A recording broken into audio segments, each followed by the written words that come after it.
반갑습니다. 강하게 환영하는 리더 강환영입니다. 반갑습니다. 전 단상에 서서 하는 걸 잘 못하는데 괜찮으시겠습니까? 제 얼굴이 뭐 새카마냐 뭐 잘생겼냐 이런 거는 좀 하지 마시고요.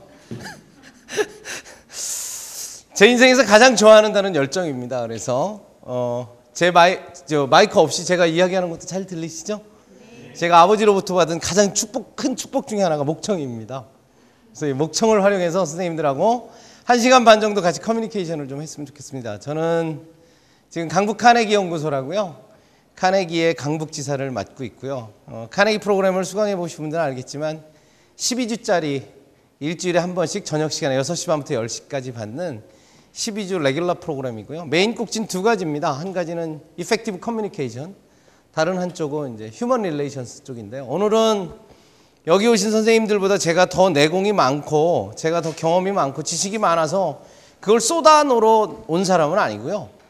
제가 카네기 프로그램을 통해서 사람들과 만났던 이야기, 그리고 그것을 통해서 제가 생각하고 있는 것을 좀 이렇게 던져놓도록 하겠습니다. 대신 제가 이렇게 가르친다고 생각하고 나는 배워야 된다 이렇게 생각하지 마시고, 오늘 저하고 끝나셨을 때 이곳을 나가실 때 오늘 이곳에 오기 잘했구나, 내가 이거 한 가지는 확실히 얻었어, 이것만 좀 가져가시면 좋겠습니다. 몇 가지요? 몇 가지? 한 가지입니다. 몇 가지? 나가실 때 한 가지만 딱 얻으시면 저한테 오늘 얘기 잘 들었습니다 이렇게 하고 나가시면 됩니다. 근데 한 가지도 못 얻었다 이런 분들은 이제 저희 사무실로 연락을 주시면 제가 이제 그 죄책감으로 무료로 수강하는 그런 혜택을 드리도록 하겠습니다. 오시면 안 되는 거 아시겠죠? 저는 당신은 왜 강의를 합니까? 이렇게 질문하면 선생님들 제가 왜 강의하고 다닐 것 같습니까? 왜 강의할 것 같습니까? 이거 뭐 목요 특강 매일 오시는 분들이니까 좀 형이상학적으로 말씀하시려고 지금 막 생각하시잖아요. 왜 강의할 것 같습니까, 제가? 남한테 행복과 성공을 자극하고. 학습지구가 탁월합니다. 앞자리가 장학생인 거 아시죠? 네. 이분을 위해서 박수 한번 치겠습니다, 우리. 돈 벌려고 합니다. 이 얘기를 수강하시는 분들이 해주셔야 되는데 이게 제가 먼저 하고 있습니다. 사람들한테 제가 왜 강의하냐고 질문을 제가 받는다고 한다면 제 거울 앞에서도 매일 나올 때마다 제 자신한테 하는 겁니다. 강환영, 너 왜 강의하지? 저는 제가 지식이 많기 때문에 쏟아놓는 게 아니라 저를 통해서 저와 만난 분들이 작든 크든 행복감과 성공감을 보다 크게 누리도록 자극하고 돕는 게 제 역할입니다. 그러니까 오늘 저한테 자극받으시고요. 제가 나눠드리는 것이 자극제라는 알약이라고 한다면 오늘 한 알만 드시고 가시면 좋겠다. 이거는 미국 군사관학교 웨스트포인트의 듀티, 임무라는 겁니다. 요즘은 흔하게 이야기하는 미션 스테이트먼트라고 볼 수 있는 겁니다. 이게 너무 좋아서 제가 하고 있는 일을 이렇게 미션 스테이트먼트를 해서 하고 있습니다. 돕고 자극한다. Stimulating and helping and coaching. 이게 제 역할입니다. 그래서 오늘 저녁에 그런 역할들을 제가 잘 할 수 있도록 여기 계신 선생님들께서 같이 도와주셨으면 좋겠습니다. 제 인생에서 아주 좋아하는 말은 와우라는 단어입니다. 한번 따라서 해주십시오. 와우. 와우. 제가 가장 좋아하는 액션은 이겁니다. 저 이렇게 하시면서 와우 한번 해주십시오. 와우. 제가 2009년에 강북 카네기에서 일반 과정하고 CEO 과정 두 개 과정을 운영하는데요. CEO 과정이 주로 중소기업을 경영하시는 사장님들이 대부분 오시는데 2009년에 리먼 브로더스 사태 이후에 금융위기 때문에 굉장히 어려우셨잖아요. 그래서 작년 한 해 동안에는 제가 fly and flying, 비상 앤 비상 외치고 다녔습니다. 그냥 엎드리지 마시고 테이크오프 하고 플라잉 하시라고 작년 1년 내내 비상 앤 비상 외치고 다녔고요. 올해는 지금 르네상스 외치고 다니고 있습니다. 어떻게 좀 부흥이 좀 일어나고 계십니까? 네, 약했습니다. 저를 만나셨으니까 올 하반기에 더 큰 부흥이 좀 있으셨으면 좋겠습니다. 그리고 제가 평생 외치고 다니는 단어는 이제 와우입니다. 와우는 어떤 때 외치시나요? 뭐 좀 놀라운 일이 발생했다든지 내가 예상하지 않았는데 뭔가 좀 특별한 일이 벌어질 때 그럴 때 와 뭐 이러잖아요. 그죠? 한국 사람들 이게 영어인 거 아시죠? 근데 영어하고 전혀 구분 없이 쓰시는 것도 아시죠? 이게 제 영어 수준이니까 비웃으셔도 괜찮습니다. We own wins. 제가 왜 와우를 외치냐면 우리는 승리감을 이미 가지고 있는데도 불구하고 우리 스스로 가로막는다는 거죠. 이따가도 이야기하겠습니다만 칭찬은 고래도 춤추게 한다는 켄 블랜차드가 쓴 뭐죠? 칭찬고래 실천편인가요? 영어로는 No Can Do라는 책이 최근에 번역됐는데 사람들이 실천 안 하는 이유가 뭐냐? 그 이유는 부정적 필터링을 하기 때문에 안 한다는 거예요. 우리가 가지고 있는 거, 이거 중요한 거 안다. 해야 되는 거 아는데도 불구하고 성장 과정 속에서 우리가 안 되는 것, 못하는 것, 불가능한 것, 그럴 수 없는 것, 내가 뭘 이런 두려움들을 비롯한 이런 생각들 때문에 스스로 안 된다고 생각한다는 거죠. 그래서 제가 외치고 다니는 건 와우입니다. 제가 지금 카메라 앞에 서잖아요. 제가 이 카메라 앞에 많이 서봤겠습니까? 안 서봤겠습니까? 안 서봤어요. 어떻게 하세요? 이분은 진짜 저하고 뭐 짜고 오신 것 같으네. 앞에가 물론 장학생입니다만 오늘 선물은 없는 거 아시죠? 제가 이 카메라 앞에 많이 안 섰거든요. 근데 저한테 집에서부터 그냥 제가 오늘 출근을 안 했습니다. 이 강의 때문에. 하루 종일 집에서 어떻게 스토리를 끌고 갈까 고민하다가 그냥 집에서 하루 종일 있다가 나로 발사하는 것까지 보고 왔습니다. 발사했어요? 발사했습니다. 이따 얘기해 드릴게요. 실패했습니다. 예. 약 70km 지점에서 폭발한 것으로 추정하고 있습니다. 뭐 그 얘기가 중요한 게 아니라 그 얘기가 중요한 게 아니라 와우 인생을 사는 것은 어떤 거냐? 우리에게 있는 장애물들, 문제거리들, 과제들 이런 걸 때문에 낙담하고 좌절하면서 사는 인생이 아니라 우리는 조금만 생각을 바꾸기만 하면 얼마든지 와우 인생을 살 수 있다. 그래서 저는 와우를 외치고 다니고 있습니다. 1시간 반 동안 이게 휴식도 없이 가는 건데 지루할 수도 있잖아요. 그래서 제가 중간중간에 심심하면 제가 와우 그러고 외칠 거예요. 그러면 선생님들 이건 할 줄 아시죠? 이걸 뭐라 그럽니까? 이거 딱딱이. 어쨌든 이거 딱 이제 쓰시다가 제가 와우 그러면 얼른 이렇게 하셔야 돼. 그러면 예스 하고 응답해 주시면 됩니다. 괜찮으시겠죠? 와우. 예스. 이거 막 예스. 와우. 와우. 예, 훈련 많이 받으신 분들이라 오늘 아주 분위기 좋아요. 이렇게 가도록 하겠습니다. 재미로 한번 얘기해 볼게요. 산토끼의 반대말은? 예, 집토끼, 죽은 토끼 이런 거 얘기하는 사람 참 좋아해 나는. 이게 1차원하고 2차원이잖아요. 다음 3차원 얘기하실 분. 강토끼. 끼토산 0차원 없어 여기에. 예. 예? 알카리 토끼 4차원이에요. 마지막 5차원이 하나 있습니다. 경영학과 나오신 선생님. 경영학 관련 전공하신 분. 판토끼 어느 분이십니까? 두 분 얘기하셨어요. 이야, 이분들을 위해서 박수 한번 해드립니다. 샀으니까 팔아야 되겠죠? 그럼 제가 퀴즈 하나 낼게요. 재밌는 거 하나 있는데 친구 3명 식당에 가서 밥을 먹었습니다. 도합 3만 원 냈습니다. 10,000원씩 걷어서. 근데 주인이 야 이거 5,000원 환불해줘라고 그래서 깎아줬어요. 근데 서비스 하시는 분이 2,000원은 자기 호주머니에다 집어넣고 1,000원씩 나눠줬어. 3,000원을 줬어. 친구들이 1,000원씩 나눠 가졌어요. 그럼 친구들이 지불한 돈은 얼마야? 9,000원씩이잖아요. 그러면 3, 9, 27, 27,000원. 종업원이 2,000원 먹었으니까 도합 얼마예요? 29,000원. 1,000원 어디 갔어요? 1,000원. 1,000원 어디 갔을까요? 지금 뭔가 이해가 안 되시는 분들도 있어. 지금 이게 뭐 하는 거냐면요. 오늘 강의 시작하기 전에 지금 뇌 스트레칭 하는 거예요. 우리 마음의 스트레칭을 하고 있는 건데 1,000원 어디 갔어요 이거? 계산이 틀린 거 아니잖아요. 맞잖아요. 네? 어떤 걸 빼기 할 걸 더 하겠습니까? 이상하게 계산을 해가지고 시잘데기 없이 계산해가지고요. 예, 맞습니다. 우리 선생님에게 박수 한번 해드립니다. 제가 써머리 하려고 했던 얘기인데 이 질문은 전혀 문제가 없습니다. 지금 이렇게 보면 맞지 않습니까? 우리가 성공을 이야기할 때도 특히 사람을 통해서 성과를 내야 되는 부분을 이야기할 때도 이것처럼 우리가 공식을 엉뚱하게 갖고 있게 되면 전혀 엉뚱한 대답으로 함몰되어져 간다는 거예요. 이 대답은 우리 선생님 말씀하신 것처럼 계산을 이렇게 할 이유가 하나도 없습니다. 3만 원을 내서 5,000원 반환됐으니까 지불한 돈은 25,000원이에요. 그죠? 3,000원 회수됐으니까 맞는 계산이에요. 근데 수식을 하나, 그러니까 생각의 방향을 하나만 딱 틀어놓으니까 어떻습니까? 도저히 해결이 안 돼요. 제가 이거 인터넷에서 보고서요. 제가 얼마나 화가 났는지 아십니까? 제가 수학까지는 몰라도 그래도 학교 다닐 때 산수는 좀 한 사람인데 도저히 앞뒤로 풀어도 이게 안 풀리는 거예요. 한번 박수 한번 쳐볼게요. 박수 3번 쳐볼 거예요. 박수 한번 쳐볼게요. 박수 3번 시작. 5번 시작. 11번 시작. 좋습니다. 제 입으로 따라서 해주세요. 짝짝 짜자작 짜자자작 짜작 시작. 예, 이제 박수 11번 시작. 아니. 오늘 갑자기 장학생 아닌 척하고 그러십니까? 갑자기 왜 테러리스트로 돌변하고 이러세요? 짝짝 짜자작 짜자자작 짜작 이렇게 이게 박수 11번이에요. 그러니까 입으로도 하시면서 박수를 쳐보시기 바랍니다. 시작! 짝짝.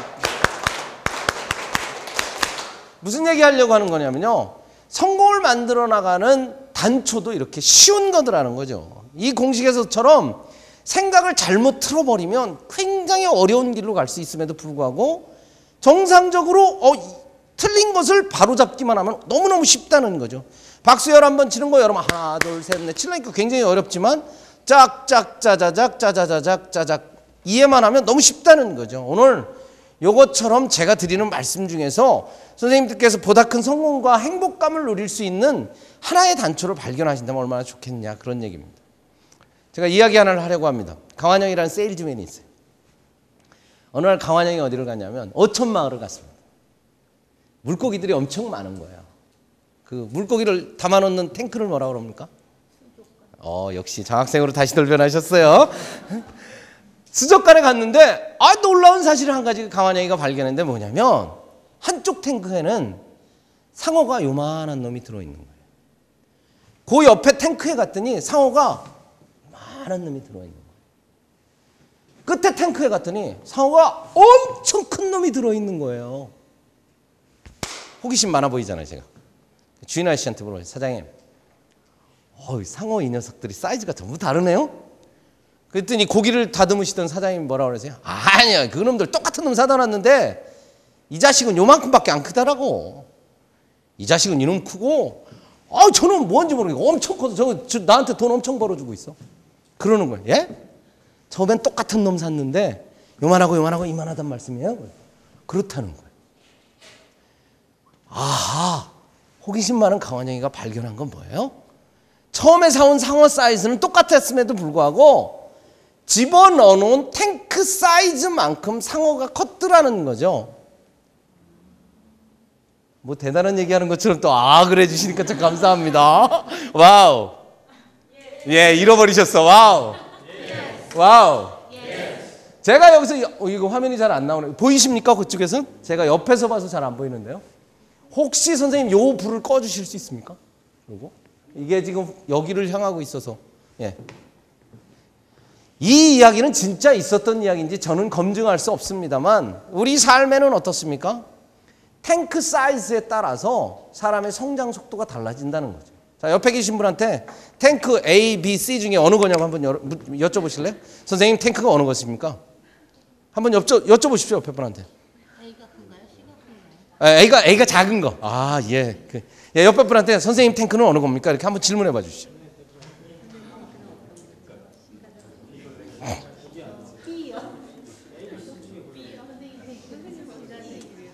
저는 이 탱크 사이즈를 뭐라고 설명하고 싶냐면 동그라미 그려놓고서 안전지대라고 표현합니다. 따라서 해주십시오. 안전지대.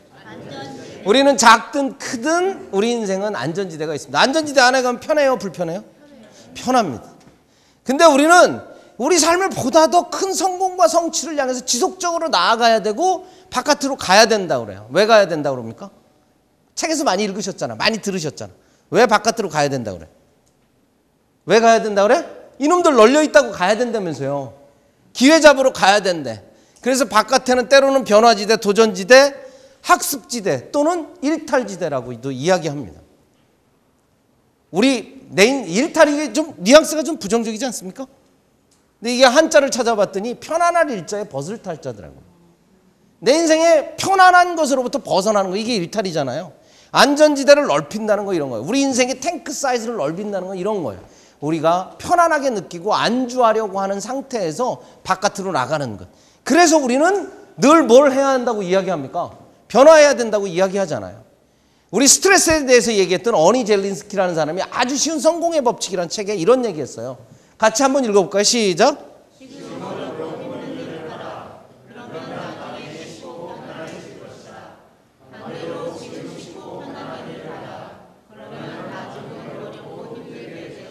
어떻게 동의하십니까? 네.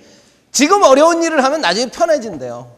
지금 편안한 일을 하면 나중에 어려워진대요. 제가 이거 경험한 적이 있습니다. 제가 호텔 비즈니스 10년 했습니다. 제 얼굴로. 믿거나 말거나.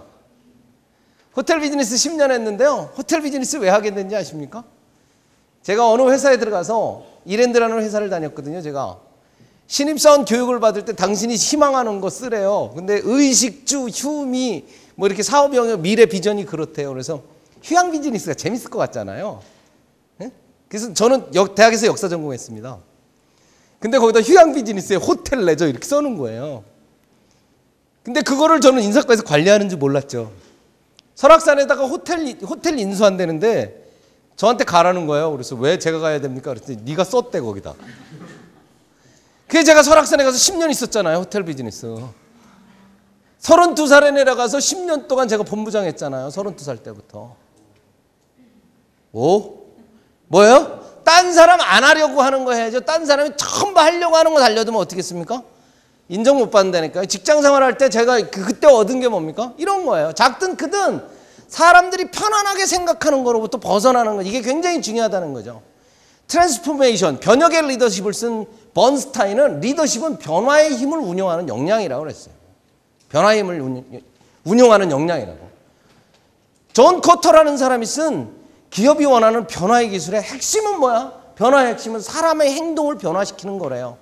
그렇게 하기 위해서 이 사람은 이런 거 제시합니다.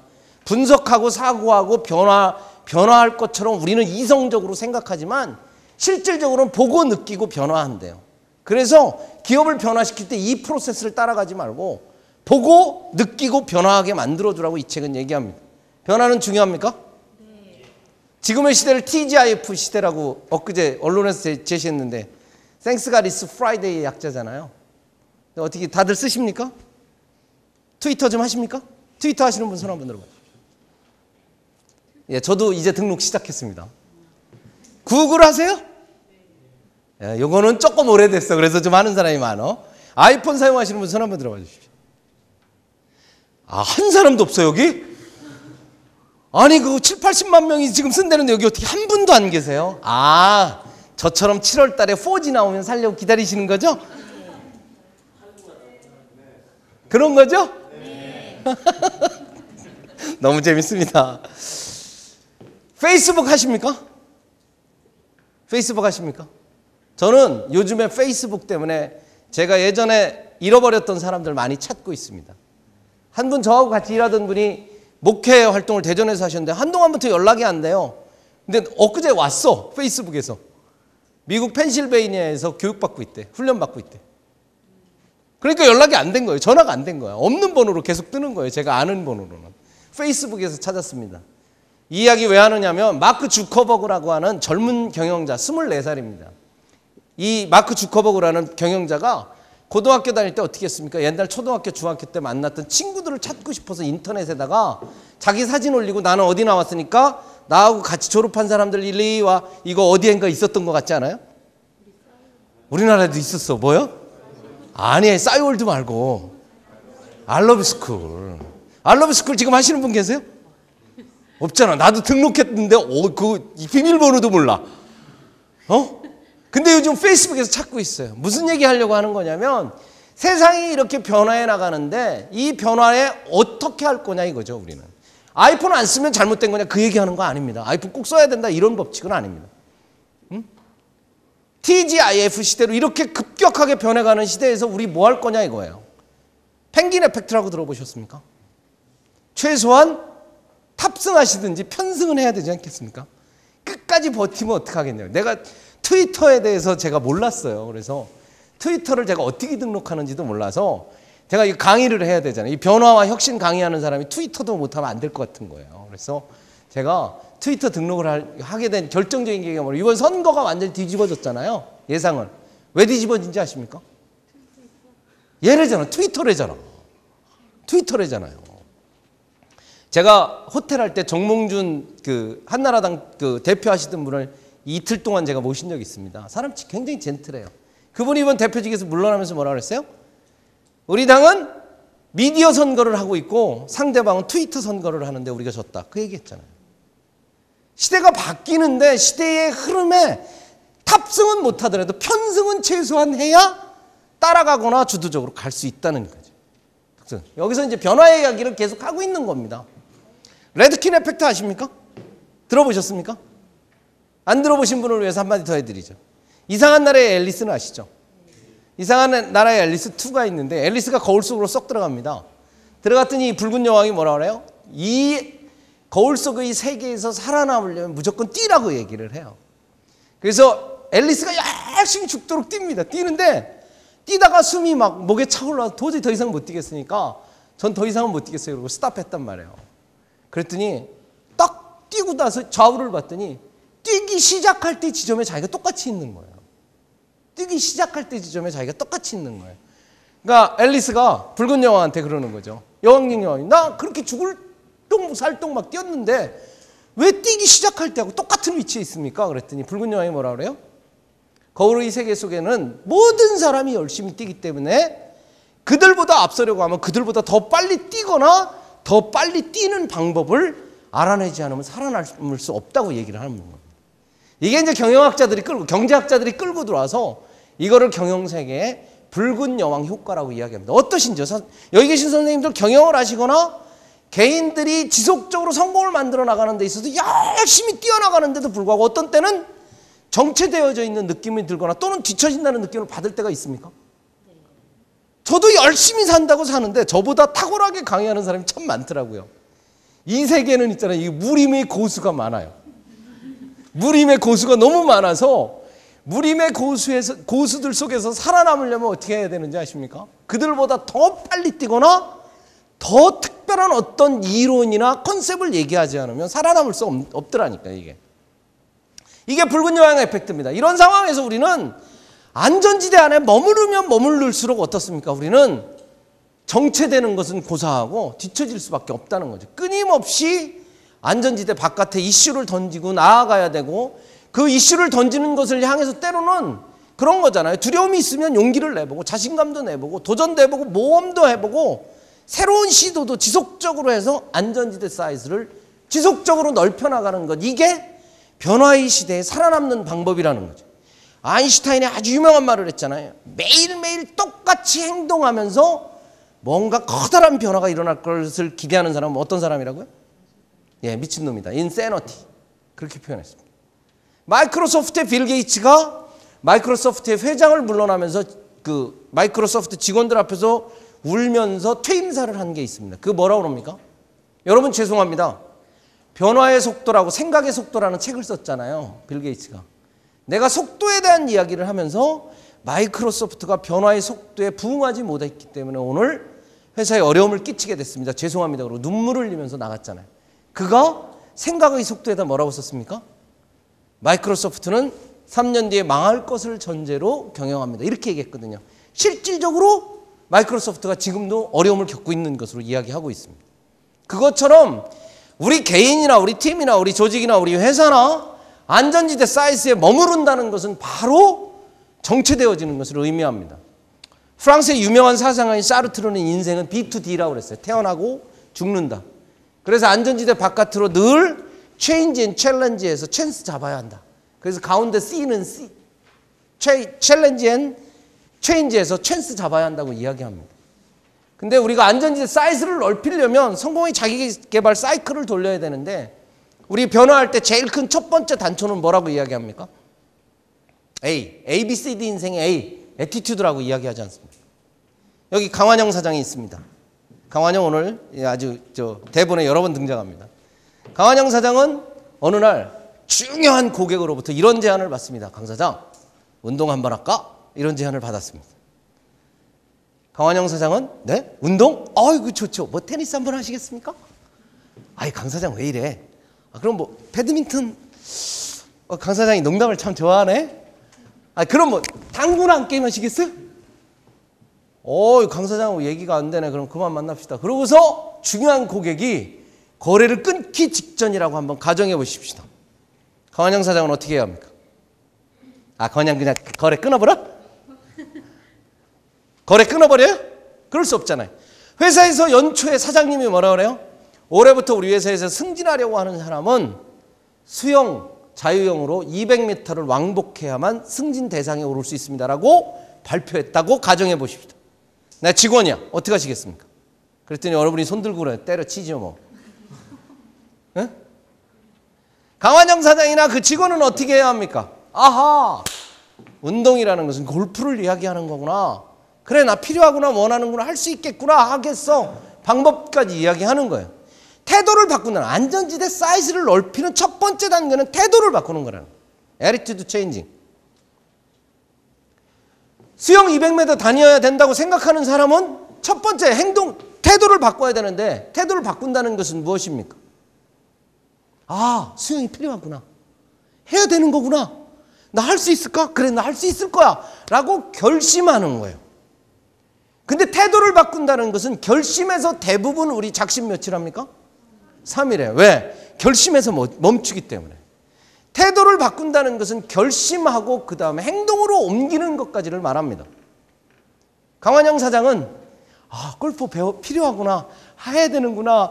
그래, 하겠어라고 결심했어. 그러면 그 다음에 어떤 행동을 해야 합니까? 등록 어디다 등록합니까? 골프 배우는데 수영장에 등록해? 갑자기 또 테러리스트로 바뀌셨습니다. 강환영 사장은 어디로 가야 돼요? 돈이 되는 사람은 이게 이제 태도를 바꿀 때 이러더라고요. 돈이 좀 되시는 분은 클럽부터 사시고 돈이 좀 안 되는 사람은 지하로부터 들어가더라고요. 맞지 않습니까? 수영에 대해서 나 필요하구나 하겠어라고 결심한 사람은 어떤 행동을 해야 합니까? 예? 박태환을 찾아가. 돈이 되는 사람은 박태환을 찾아가고 돈이 좀 안 되는 사람은 수영장에 가가지고 등록해. 행동을 해야 된다는 거죠. 안전지대 바깥에 수영 골프뿐만이 아니라 내가 새벽에 일어나는 것이 어렵다고 한다면 어떻게 해야 합니까? 새벽에 일어나야 되겠구나. 결심하고 행동해야 됩니다. 어떤 행동을 하면 좋겠어요? 일찍 일어나? 일찍 자야 돼. 이분 장학생, 훌륭한 장학생이에요. 이따 커피 한잔 하겠습니다.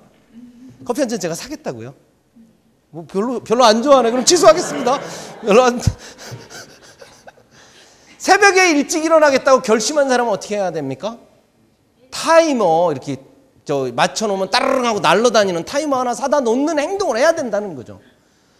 영어 때문에 내가 스트레스 받는다. 그러면 해야 되겠구나. 결심해서 행동 어떤 거 해야 됩니까? 돈을 투자해야죠. 학원에 가서 등록하거나 또는 토익이나 토플 책을 사야 되는 거. 그 행동까지 움직이는 것. 그게 첫 번째 단추인 태도를 바꾸는 것입니다. 자, 강환영 사장 골프 연습장에 가면 뭐 가르쳐줘요? 처음에? 가가지고 그냥 채주고서 쳐? 그러나요? 안 그러잖아요. 코치가 프로가 와서 뭐라 그럽니까? 강 사장이 골프는 당신의 무게중심을 오른쪽으로 옮겼다가 무게중심을 왼쪽으로 옮기면서 클럽 페이스로 공을 때려서 당신이 원하는 만큼 거리 보내고 마지막에 108mm 홀컵에 땡그랑하고 떨어뜨리는 거고요. 적게 칠수록 이기는 운동이에요. 라고 기본 개념, 원리, 원칙 소개해 주잖아요. 영어학원에 등록한 사람 어떻습니까? 학원에서 뭐라 그래요? 자, 의사소통 하세요. 그럽니까? CNN 틀어놓고 자, 들으세요. 이러나요? 안 그러잖아요. Why don't you, let me know, could you, 이거 가르치잖아요. 수영장에 가면 어떻습니까? 수영은 전신 운동이며 호흡을 조절하는 운동입니다. 라면서 기본 원리, 개념을 가르친다는 거죠. 여기에서 한 가지 우리가 주목할 것이 하나 있는데 바로 이것입니다. 6 o'clock 트립이라고 얘기하는 건데요. 6시 장벽입니다. 6시 장벽. 이건 뭐냐면 그냥 용어 만든 거죠. 선생님들 지금보다 더 큰 성공을 할 수 있었는데 지식이 모자라서 성공 못 하셨습니까? 지식 모자라서 여기 오셨구나. 그렇지 않다는. 켄 블랜차드는 뭐예요? 사람들이 실행을 하지 않는 이유를 3가지로 들었는데 첫 번째가 뭐냐면 knowledge overload. 지식이 너무 많다는 거예요. knowledge overload.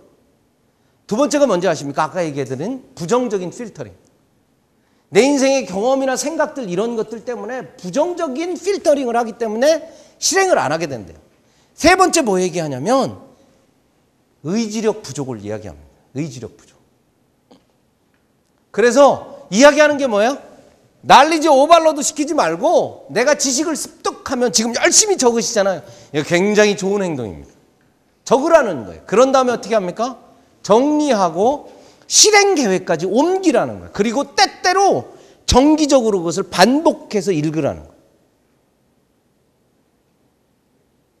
의지력이 부족한 사람 성공하기 위해서 실행이 안 돼서 의지력이 부족하다면 그 다음에 뭐라고 그러냐면 집중하라고 이야기합니다. 집중하고 반복하라고 얘기해요.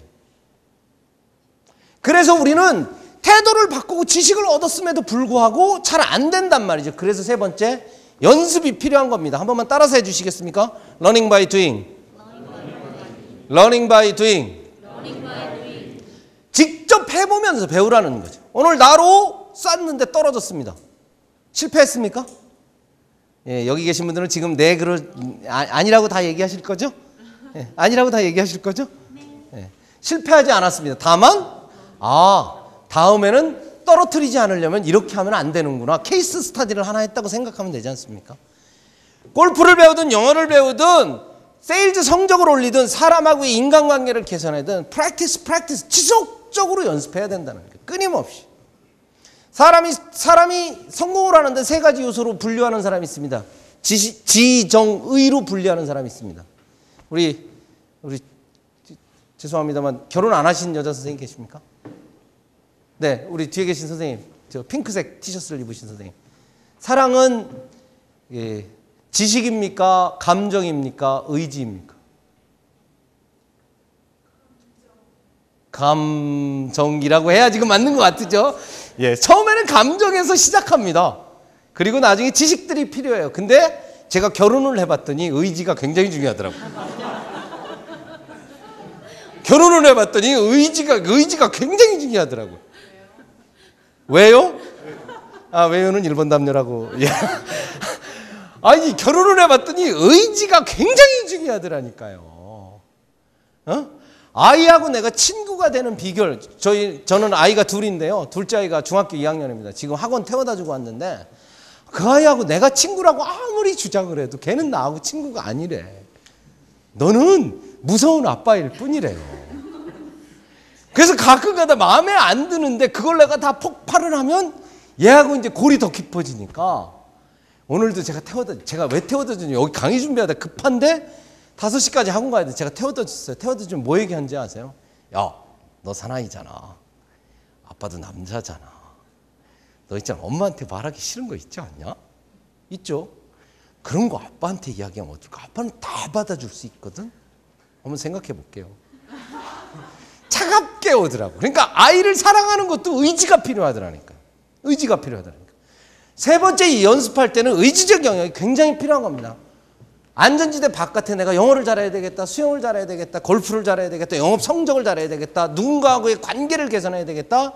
내가 불편해하는 바깥으로 도전하고 변화하고 일탈하기를 원했다고 한다면 learning by doing, practice. 와우. 와우. 그렇게 해서 습관이 되면 어떻습니까? 이제 영어가 안으로 하나 들어오면 어떻습니까? 외국인을 만나면 그런 거잖아요. 야, 외국인이네. 야, 김 과장 좀 오라 그래. 김 과장 영어 하는 사람이거든. 예? 이 대리님 좀 오라 그래. 그랬던 사람이 영어가 되면 어떻습니까? Good morning, sir. Good evening, sir. How can I help you? 얘기하는 거 아니겠어요?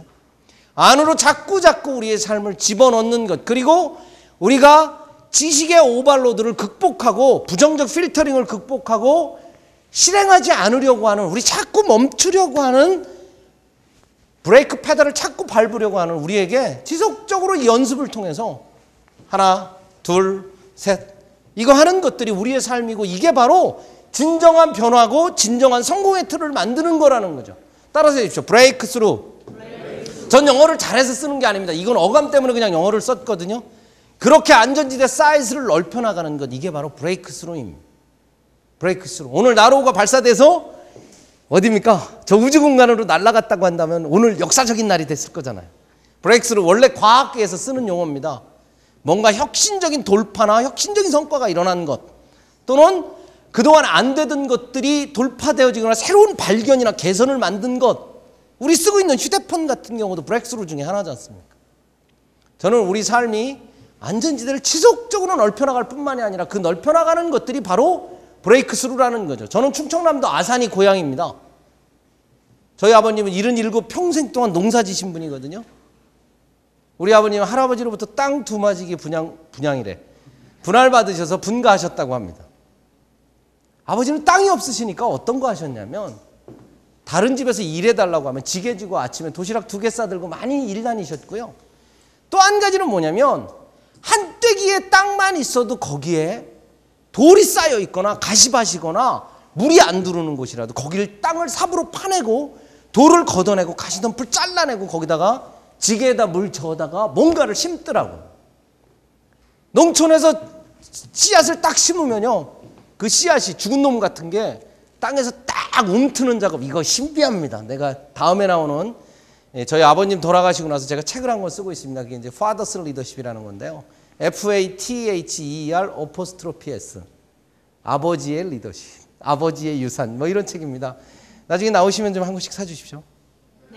네, 15분 산다고 그랬습니다. 예, 단체 구매하시겠어요? 그 FATHER 어포스트로피 S, 그래서 그거 하나씩 만들어서 지금 책을 쓰고 있는데요.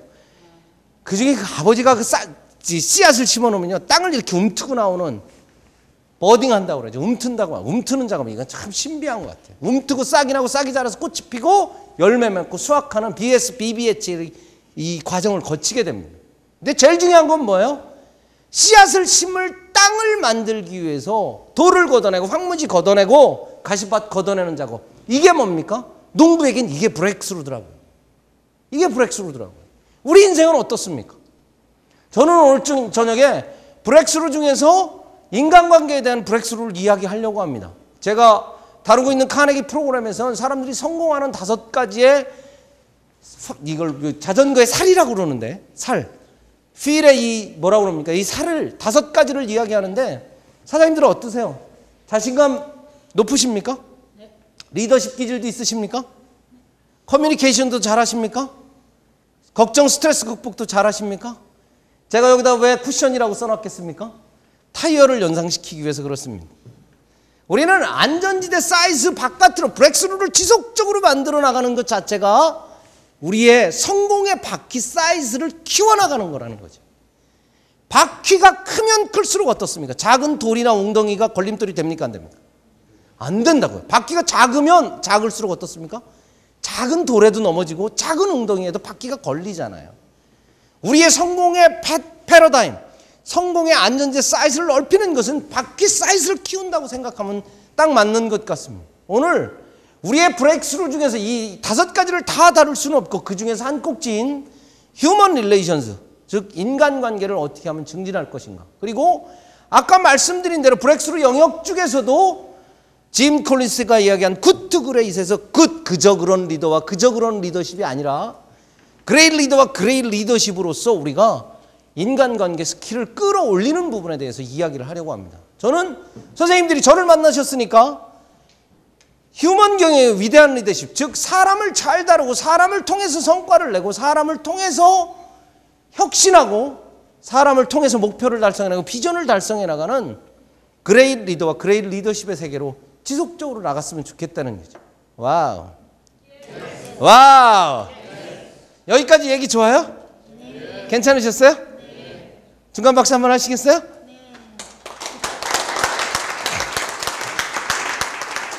네, 박수 한번 받기도 이렇게 어려워요. 선생님들에게 질문 하나 드릴게요. 선생님들은 지금 하고 있는 뭐 직장 생활을 하시든 사업을 하시든 일이 어렵습니까? 사람이 어렵습니까? 사람이 어려우세요? 예, 왜 본인이 말씀하시기 그렇게 쑥스러워 하십니까? 일이 어려우세요? 사람이 어려우세요? 사람이요. 사람이 어려우세요? 근데 갑자기 뭐 사람이요 뭐 이러십니다. 실리콘밸리의 성공한 CEO들에게 질문했다고 합니다. 당신은 일이 어렵습니까? 사람이 어렵습니까? 그랬더니 일 기술적인 영역은 15%고요. 사람 문제가 85%라고 이야기했다는 거예요. 저는 이 질문을 하고 나면 전 2가지 다 어렵거든요. 일도 어렵고 사람도 어렵고. 근데 중요한 건 뭐예요? 비즈니스가 커지면 커질수록, 윗자리로 올라가면 올라갈수록 우리의 시간 사용이나 에너지 사용이나 경제적인 가치 사용의 핵심이 어디로 바뀝니까? 기술적인 것, 스킬이나 날리지 중심에서 사람 중심으로 바뀌어간다는 것을 의미합니다. 저는 이 이야기를 하기 위해서 몇 가지를 좀 이야기를 하고 싶은 게 있습니다. 피터 드러커가 리더십 학자 중에 가장 탁월한 학자라고 격찬했던 워렌 베니스의 리더라는 책은 당신이 탁월한 그레이트 리더가 되려면 다음에 3가지를 꼭 해라. 첫 번째는 뭐냐면 탁월한 성과를 내라고 이야기합니다. 뭐니 해도 결과 못 내고서 나 리더십 잘 발휘했다고 얘기하지 말라는 거죠. 또 한 가지는, 이건 피터 드러커도 똑같이 얘기했습니다. 선생님, 리더십은 어떻게 발휘되어집니까? 라고 얘기했더니 피터 드러커가 뭐라고 얘기합니까? 카리스마보다는 성과 중심으로 리더십을 발휘할 때 리더십이 발휘되어진다.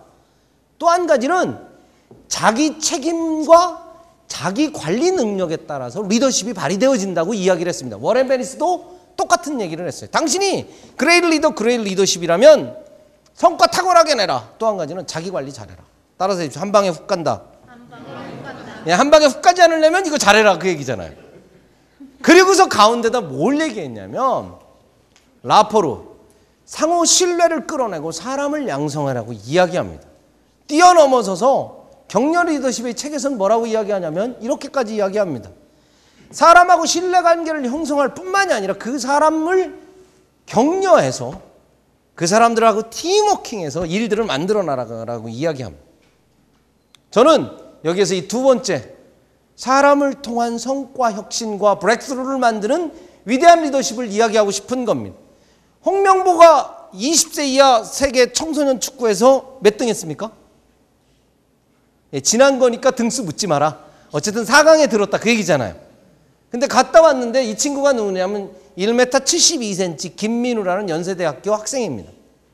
이 학생이 인터뷰한 게 참 재밌었어요. 뭐요? 첫 번째 카메룬한테 지고 왔는데 홍명보 감독이 카메루나 카자도 꺼내지 않더라는 거예요. 그리고 다음 게임인 독일의 독자만 얘기하더라는 거예요. 그래서 그날 밤에 선수들끼리 모여서 얘기했다는 거예요. 야, 감독님이 카메룬의 카자도 얘기 안 하신다. 독일만 말씀하신다. 우리 어떡할래? 그래서 선수들끼리 그날 밤에 한 얘기가 그거라는 거잖아요. 독일전은 죽을 각오로 하고 뛰자. 결심을 했다는 거예요. 많은 축구 전문가들이 카메룬 경기와 독일 경기를 비교했을 때 이상한 거는 이건 고등학생이고 이건 국가대표가 뛰는 것 같더라는 거예요. 그만큼 달라졌다는 거죠. 그리고 나서 언론은 홍명보 감독을 형님 리더십이라는 이름으로 표현을 했습니다. 이게 워렌 베니스가 이야기한 거하고 비슷한 이야기가 아닌가 싶습니다. 이런 사람들을 뭐라고 부릅니까 우리? 뭐 모르시는 분은 없죠? 뭐라고? 여긴 네 사람은 다 스포츠 스타니까 대답이 있는데 이 사람 때문에 대답을 못 하겠지. 이 사람 때문에 대답을 못 하겠지. 이런 사람들을 뭐라고 부릅니까? 코치라고 부릅니다. 그죠? 또는 감독은 감독은 영어로는 헤드 코치라고 부르잖아요. 코치라고 부릅니다. 우리 인생에 요즘에 코칭 리더십이 굉장히 뜨고 있습니다. 코칭 리더십의 가장 중요한 스타트 라인은 무엇입니까? 사람과 사람끼리의 신뢰, 상호 신뢰가 가장 중요하다는 거죠. 이 두 분 이야기를 좀 하려고 합니다. 저는 이분하고 같이 식사해보고 같이 차 마시고 한 적이 있습니다. 옛날 경험입니다만, 아이고 선생님 저 사진을 좀 한 장 찍어야 되는데요. 어디에요? 그러고서 벌써 가서 사진 막 세팅하고 조명기구 세팅하는데 가서 앉아 있더라니까요. 그러니까 이분 아내가 누군지 아시죠? 옛날 코미디언이신 최민아 선생님이거든요. 저한테 그러더라고요. 본부장님 우리 아빠 성질 무지하게 급하니까 그런 줄 아세요? 그러더라고요. 사진 한 장 찍어야 됩니다. 그랬더니 벌써 일어나서 가서 앉아 있더라고요. 성질이 그렇게 급한 양반. 이 사람 어떻습니까? 이 사람? 대한민국을 대표하는 농구선수 출신의 KCC 현역 감독입니다. 작년에 우승했나요? 네. 우승했습니까? 준우승했습니다. 재작년에 우승했습니다. 이 사람이요, 옛날 국가대표 감독 맡았다가 정말 처절하게 물러난 거 아시죠? 기억나시는 분도 있으실 거예요. 이분이요, KCC 감독 맡아서 2년간 죽 썼습니다, 진짜로. 근데 이 사람들이 바꾼 게 한 가지가 있다는 거죠. 감독을 하면서 옛날에 이 스타 플레이어고 농구, 축구는 알아줄 만한 사람들이잖아요. 그러니까 선수들한테 어떻게 한 거예요? 야, 인마 이렇게 뛰라니까 왜 안 뛰어부터 시작해서 야, 뛰라니까 너는 뭐 하는 거야? 매일 질책하고 꾸중하고 호통치고 막 그랬다는 거예요. 그랬더니 선수들이 그 앞에서는 예, 알겠습니다 그러는데 경기장에 가서는 창의적으로 뛰지 않고 그때그때 상황에 유연성을 발휘하지 못하더라는 거예요. 21세기는 X이론과 Y이론을 주장한 맥그리거의 동기부여 이론에 의하면 X이론보다는 Y이론이 훨씬 더 효과가 있다는 것이 일반적인 중론입니다. X이론은 어떤 겁니까? 사람은 통제되어지고 규율이 정해져 있고 누군가 카리스마에 의해서 통제하고 푸시하고 할 때 성과가 더 잘 난다고 생각하는 게 X이론적 입장입니다. Y이론적 입장은 뭐예요? 그것 가지고는 아니다. 사람은 창의적인 존재고 자율적으로 일할 때 자신이 성과를 규정하고 행동을 규정하고 결과를 피드백할 때 성과가 잘 난다는 게 Y론적 입장입니다. 이 두 감독이 바꿨다는 거 아니겠어요? 바꿔도 이렇게 싹 뒤집은 게 아니라 호통 칠 때는 치지만 어떻습니까? 홍명보가 보여줬던 형님 리더십처럼 사람들을 끼워안고 터치해줄 때는 해줬다는 거예요. 이번에도 허정무 감독이 아주 재밌는 발표를 했습니다. 국가대표 23명을 결정하면서 마지막 3명을 떨어뜨리는 작업이 있었어요. 감독이 얼마나 하기 싫겠어요. 직장에서 직원을 이렇게 잘라보신 적 있으십니까? 전 잘라본 적이 있거든요. 이것처럼 피말리는 작업이 없습니다. 승진시키는 거요? 이건 좋잖아. 이거 승진시키면 다 좋다 그러잖아요. 아, 고맙습니다 이러고 뭐 언제 저녁 한번 사겠습니다 이러잖아. 이거 뭐 교육시키고 잘라내고 이러는 게 굉장히 힘들거든요. 이거 안 해본 사람은 말을 하지 마세요. 이게 정말로 저 아침에 화장실 가면 피똥 쌉니다. 얼마나 스트레스가. 근데 허정무 감독이 한 가지 딱 했잖아요.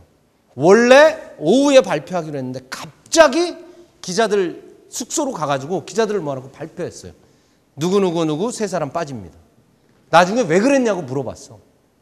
그랬더니 허 감독이 뭐라고 그랬어요? 이게 자기들끼리 비밀리에 회의를 했는데 축구협회도 알고 사람들이 아는 사람이 많아져 나가면 언론에서 먼저 보도하면 그 사람들이 상처받을까 봐 그랬다는 거예요. 이 사람이 상처받을까 봐 상처라는 단어를 쓰더라니까. 그거 어때? 이번에 성적이 어떻게 나오는지 모르겠습니다만 X이론적 입장에 굉장히 집중하다가 Y론적 요소를 같이 끌어가고 페퍼 교수가 이야기한 인간중심 경영이론을 같이 접목해서 두 사람이 농구와 축구에서 상당한 성과들을 내고 있다는 거죠. 마이크로소프트의 스티브 발머입니다. 당신은 어떻게 해서 그렇게 열정적입니까? 라고 얘기했더니 나는 내가 하고 있는 일을 사랑합니다. 그리고 마이크로소프트라는 회사를 사랑합니다. 무엇보다는 나는 회사에 출근하는 게 신이 납니다. 왜? 동료들이 어떤 역할들을 할지 기대되고 동료들을 사랑하기 때문입니다. 이게 21세기 경영자의 모습이라는 거죠. SK에너지의 조정남 부회장님이 퇴임식에서 한 이야기입니다. 경영자가 할 일은 자기 자랑이 아니라 자기보다 유능한 부하 직원을 키워내는 거라. 여기다가 선생님들의 이름을 집어넣습니다. 강환영이가 할 일은 자기 자랑이 아니라 이렇게 읽습니다. 시작.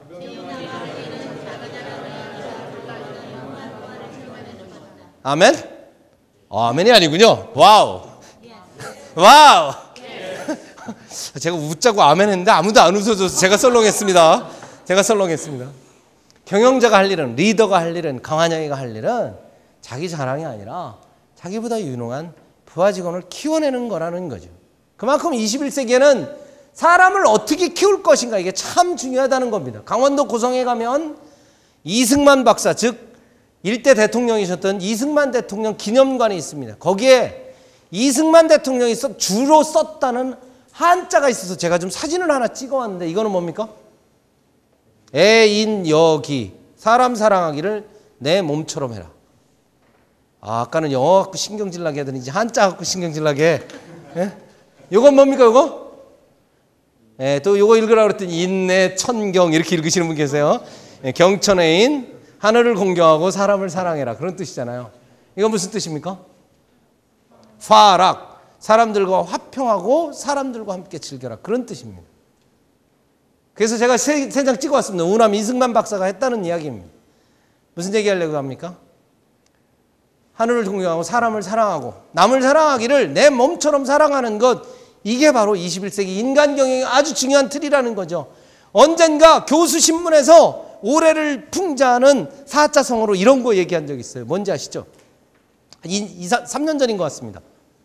자기기인. 자자하고 인자는 되는데 얘가 한자가 모르겠어. 그죠? 자기기인. 자기도 속이고 남도 속인다. 그 애를 풍자한 교수님들이 선정한 거예요. 기자를 애자로 바꾸면 이렇게 되잖아요. 자의 애인. 자기를 사랑하고 남을 사랑하는 것. 이게 바로 진정한 위대한 리더, 위대한 리더십이 해야 하는 아주 중요한 조건이라는 거죠. 신뢰와 존중의 인간관계 중요합니까? 선생님들 비즈니스 현장에서 중요합니까? 중요합니까? 확실히? 여기서 제가 이제 데일 카네기라는 사람이 제시한 인간관계 원칙 서머리본 30개 중에서 9가지를 이야기하려고 합니다. 이처럼 X이론보다는 Y이론이 훨씬 중요하고 인간중심 경영이론이 중요하고 사람을 남기는 위대한 리더가 되고 그런 브레이크스루를 남기기를 원하는데, 그렇다고 한다면 어떤 원칙들을 우리가 좀 가지고 써볼 수 있겠는가 생각하다가 카네기가 제시한 인간관계 원칙 중에 첫 번째 묶음 1번부터 9번까지 9가지를 소개해 드리는 것이 의미가 있겠다 싶어서 가지고 왔습니다. 이것은 소제목이 이렇습니다. 보다 우호적인 사람이 되라. 소제목이. 누가? 따라서 합니다. 나비 좋아하시죠? 나비 효과 아시죠? 네? 나비 효과 아시죠? 나로부터 비롯되는 뭔가의 혁신적인 브레이크스루를 생각하시면서 카네기가 제시한 9가지 원칙을 지금부터 이야기해 드리려고 합니다. 첫 번째 같이 읽습니다. 시작. 뭘 하지 말라고요? 예, 데일 카네기라는 사람은 1888년, 즉 19세기 후반에 태어나신 분입니다. 그리고 데일 카네기가 인간관계론이라는 책을 쓴 건 1936년인데요. 그는 세일즈맨이나 교사 이런 것들을 하면서 정재계, 학계, 비즈니스 리더들과 만나서 교류를 굉장히 많이 했다고 합니다. 그들을 통해서 성공한 사람들의 논문을 읽고 그것을 써머리하면서 그런 것들을 압축했더니 사람을 잘 다루는 기술, 즉 휴먼 릴레이션스 스킬이 굉장히 중요하다는 거죠. 그거를 30가지 원칙으로 제시했는데 그 원칙의 첫 번째는 비난이나 비판, 불평하지 말라는 거예요. 내가 상대방하고 우호적인 관계를 형성하고 상대방에게 휴먼 릴레이션스 리더십을 발휘하려면 비난이나 비판, 불평하지 말라는 거예요. 비즈니스 피플들에게 조사합니다. 당신은 회사에서 가장 듣기 싫은 말이 뭡니까? 뭐라고 그랬을 것 같으세요? 네? 뭐라고 그랬을 것 같으세요? 그럼 그렇지, 네가 하는 일, 네가 제대로 하는 거 있어? 이런 말 들을 때 환장한대잖아요. 너는 이거 장식품이냐? 뭐 이런 얘기 들을 때 환장한대잖아요.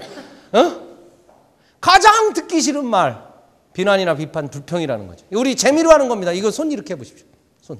이거 많이 하시잖아요. 교육 받으실 때 많이 해보셨을 거예요. 옆에 분한테 딱 짜려보면서 그러는 거예요. 교육 좀 똑바로 받으세요. 한 말씀 해보세요. 옆에 분한테 하라고 왜 나한테 해? 예, 옆에 분한테 교육 좀 똑바로 받으세요. 한번 해보십시오. 아, 옆에 사람한테 도저히 인격적으로 못하겠다. 그랬더니 어느 분이 그러네. 강의 좀 똑바로 하세요. 그러더라고요. 이게 재미로 하는 건데 하나를 지적하면 뭐 세계가 나한테 오고 옳고 그르면 하늘이 평가한다 그래서 이거래요. 해석도 참 대단해요. 제가 저희 가정사를 이야기해서 죄송합니다. 저희 아버님이 급성골수 백혈병에 걸리셔서 천안 순천향대학병원에서 이제 죽음의 날을 기다리고, 아버님은 뭐 사실 거라고 생각하셨지만 의학적으로는 불가능한 그런 상황이었어요. 근데 아버님이 급성골수 백혈병이니까 백혈구가 이상 증식을 해서 헤모글로빈을 잡아먹는 거거든요. 그러니까 어떻습니까? 이틀에 한 번씩 수혈을 받지 않으면 당장 견딜 수가 없이 돌아가시는 거예요. 그러니까 둘 중에 하나로 돌아가세요. 장내 출혈이나 감염으로 돌아가신다고요. 근데 화장실을 갔는데, 시골분 아시잖아요. 그 병원에 요즘 그 두루마리 화장지 얼마나 얇습니까 그거? 아이고, 변을 보신 다음에 이렇게 꼬기작꼬기작 아시잖아요. 옛날에 호주머니다가 왜 작기장이라고 그러죠. 그 왜 시골 누런 종이 노트 이거 뜯어가지고 이렇게 해서 이게 비벼가지고, 그 다음에 달력 한 장짜리 달력 이렇게 뜯어가지고 이렇게. 아, 이런 거 안 해보고 크셨어요? 저만 해보고 큰 거예요? 저만 해보고 큰 거예요? 아, 그게 있으셔서 그런지 이렇게 해서 요만큼 해가지고 닦으시는 거야. 근데 나는 그거보다 더 중요한 게 뭐예요? 감염되시면 안 되잖아요. 감염되면 당장 그 하루라도 더 빨리 가시니까 나는 그게 아쉬운 거여서 아버지한테 뭐라 그랬어요? 아버지, 이거요 화장지 비싸지 않거든요. 얇잖아요. 아버지 감염되면 돌아가신다니까요. 그러니까 어떻게 하면 되겠죠? 이렇게 하면 되는겨. 그리고 내가 이렇게 말아서 드렸어요. 그랬더니 이놈아, 이거 낭비가 너무 심하잖아요. 그러더라고요. 돌아가시고 알았습니다. 누님과 형님이 저한테 이런 말을 전했습니다. 아이고, 나 한영이 그놈만 있으면 휴지 너무 많이 써서 아주 근심겨. 내 앞에서만 썼다는 거야 이거. 그러니까 감염되면 금방 돌아가십니다. 그러니까 휴지 이렇게 좀 쓰세요 했더니 내 앞에서는 그렇게 썼는데 누님이나 형님들이 병간호할 때 안 쓰더래요. 내일 모레 돌아가시는 양반도 아무리 논리적으로 설명해도 지적해봐야 소용없다는 거예요. 1번은 인간이 본질적으로 싫어합니다. 본질적으로 싫어해요. 우리 아이하고도 이야기 똑같습니다. 두 번째 읽습니다. 시작. 1번을 안 하는 비결이 뭐냐? 2번을 많이 하면 됩니다. 근데 1번은 인간이 본질적으로 싫어하는 것, 2번은 인간이 본질적으로 좋아하는 거. 아버지 얘기했으니까 하나만 더 할게요. 급성골수백 그러니까 얼굴이 하얘지시거든요. 이제 이틀만 지나면. 그럼 다시 또 대전에서 그 혈액 갔다가 또 수혈해야 또 이렇게 벌겋게 올라와요. 참 사람이라는 게 참 신기하더만요. 그게. 근데 어느 날 제가 양해 말씀드릴 것은 병간호인 쓰자고 그랬다가 아버지가 너무 싫어하셔서 우리 나 비즈니스 해야 되고 그때는 강남 카네기 부소장으로 있을 때니까 아버지 간병 있으십시다 그랬더니 짐 싸더라니까요. 야, 나 집에 가서 죽을란다 그러고 짐 싸서 그래서 저희 형제들이 이렇게 돌아가면서 병간호를 했는데 내가 금요일, 토요일, 일요일 담당이었어요. 금요일 날 저녁에 딱 내려가잖아요. 병실에 딱 가면 6인실에 이렇게 계시니까 허유 아버지 좋아졌슈 얼굴이 아주 혈색이 좋은데요? 일주일 동안 뭔 일 있었슈? 딱 이러면 이놈아 이렇게 누워 계시다가 이놈아 이러면서 몸을 딱 이렇게 세우시면서 야 이놈아 의사 선생님이 하라는 대로 내가 다 먹고 그랬더니 아주 똥도 잘 넣고 아주 오줌도 잘 넣었어. 혈색 좋아졌냐? 이러더니 그 다음에 뭔 얘기하냐면 야 네 아버지가 여기서 고치고 나갈는지 모르겠지만 내가 못 나가더라도 니들은 먹고 살 테니까 걱정 말고 싸우지들 말아라잉. 의좋게 살아라. 그 얘기 딱 하시더니 야 모종리 저기 가면 땅이 그게 몇 평쯤 될겨. 그 이제 새구랭이 가면 거기 땅이 몇 평쯤 될겨. 그리고 군해창 그 논 있잖아요. 네 형 옆에서 옆에 논인데 형 거보다 조금 작은데 그거 네가 가져라잉. 이 땅이 어디 있는 걸 얘기하더라니까요. 저는 아버지가 농사져서 저를 서울로 대학 보내셨기 때문에 아버지가 하실 일은 다 했다고 생각하는 사람이에요. 그래서 저는 아버지 땅이 어느 정도 있다는 걸 알았지만 어디에 그렇게 구체적인 건 몰랐어요. 아유 아버지 혈색 좋아졌시 이 얘기 한마디 했다가 땅 있는 거 다 알았다는 거 아니야. 땅 있는 거 내가 다 알았다는 거 아니야. 내일 모레 돌아가시는 분들 칭찬 한마디에 그렇게 바뀌더라니까요. 근데 아버지가 끝까지 통장번호는 저한테 비밀번호는 얘기 안 하고 가셨어요. 통장 비밀번호는 누님하고 형님한테 이야기하고 가고 저한테 이야기 안 하고 가셨어요. 1번은 인간이 본질적으로 싫어하는 거, 2번은 인간이 본질적으로 좋아하는 거라는 거예요. 그래서 2번 칭찬과 감사를 많이 하는 사람은 성숙한 사람인지 미성숙한 사람인지를 구분짓는 아주 중요한 잣대라고 이야기하지 않습니까? 첫 번째, 보다 우호적인 사람이 되려면 Don't criticize, condemn, complain. 나머지는 모두 하라지만 하지 말아야 될 것 비난이나 비판, 불평이에요. 반대로 반드시 해야 할 것 칭찬과 감사예요. 자, 세 번째 거 읽습니다. 시작. 누구의 욕구요? 다른 사람의 욕구. 그 사람의 욕구를 불러일으킬 수 없다면 리더십 발휘하지 말라는 거예요. 리더십을 가장 심플하게 정의한 정의는 리더십이 is leading people입니다. 사람들을 이끄는 거예요. 근데 사람을 이끄는데 사람들의 욕구를 불러일으킬 수 없다면 리더십 발휘하지 말라는 거예요. 네 번째요. 시작. 어떤 관심이요? 순수한 관심을 기울이라는 거예요. 제가 설악산에서 호텔 청지메인을 할 때 직원 가족이 상을 당합니다. 갔더니 요즘 서울 같은 데 이렇게 병원 문상 가면 어떻습니까? 좋아 엄청나게 들어오죠. 시골 병원에 이렇게 문상 가면 어떤지 아십니까? 국회의원이나 시장 군수님이 보낸 그 요즘도 종이로 만든 이거 있는 거 아시죠? 보신 적 있으세요?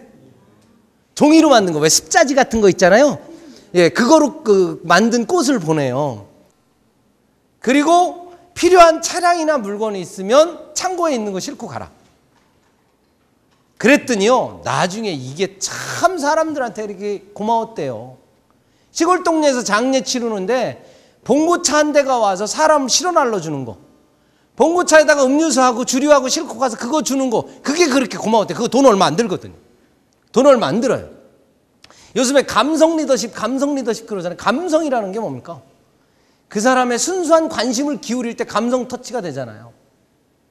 저는 속초에서 호텔 비즈니스 했다고 그랬습니다. 고향을 떠나온 직원들이 많이 있습니다. 이 직원들 제일 슬플 때가 언제겠습니까? 아플 때 또 명절 또 많이 당해보신 것 같다. 많이 당해보신 것 같다. 예, 맞습니다.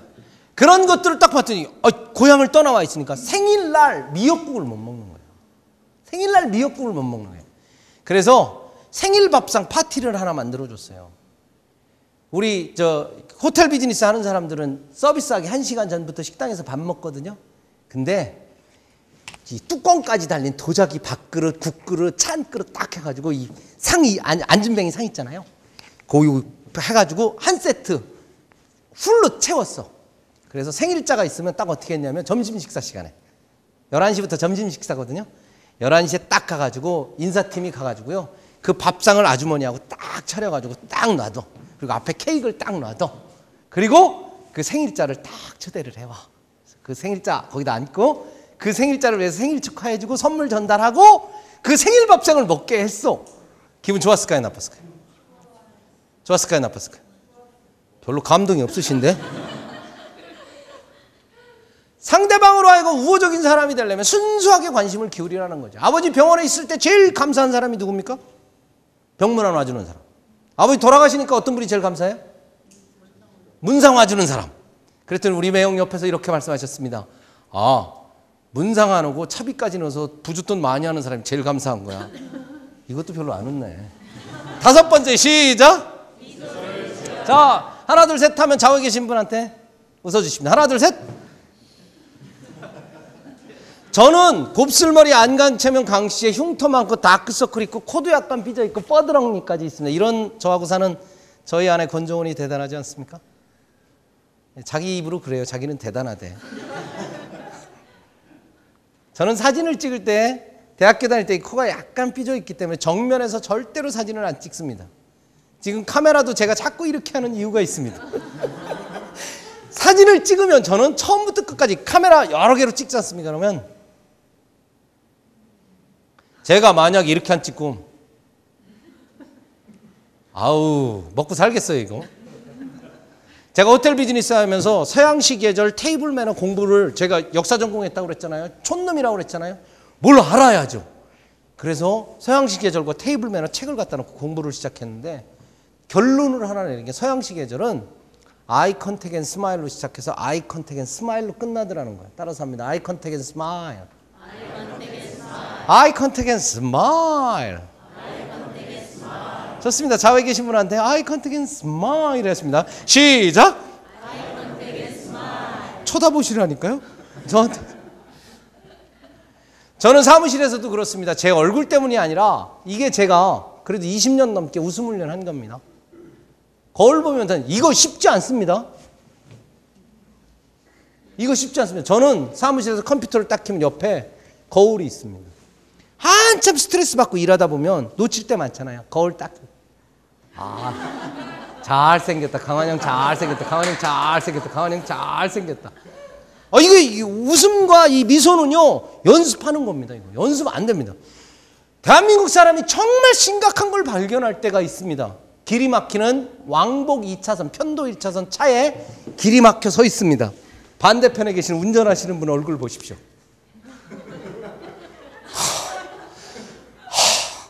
살인하기 직전입니다. 전부 다. 저는 일본이나 미국 이런 데를 많이 가보지 않았습니다만 그분들한테 아주 부러운 것 중에 한 가지가 일본 사람들의 미소. 서양 사람들의 자기가 어떤 비즈니스를 하든지 그것이 사회적으로 지위가 높든 낮든 정말 즐기면서 하는 거. 저는 정말 기억에 남습니다. 제가 밴쿠버의 빅토리아 아일랜드에서 시애틀로 오는 클리퍼 회속정을 타고 들어오는데 여자분이 거기서 서비스를 하셨어요.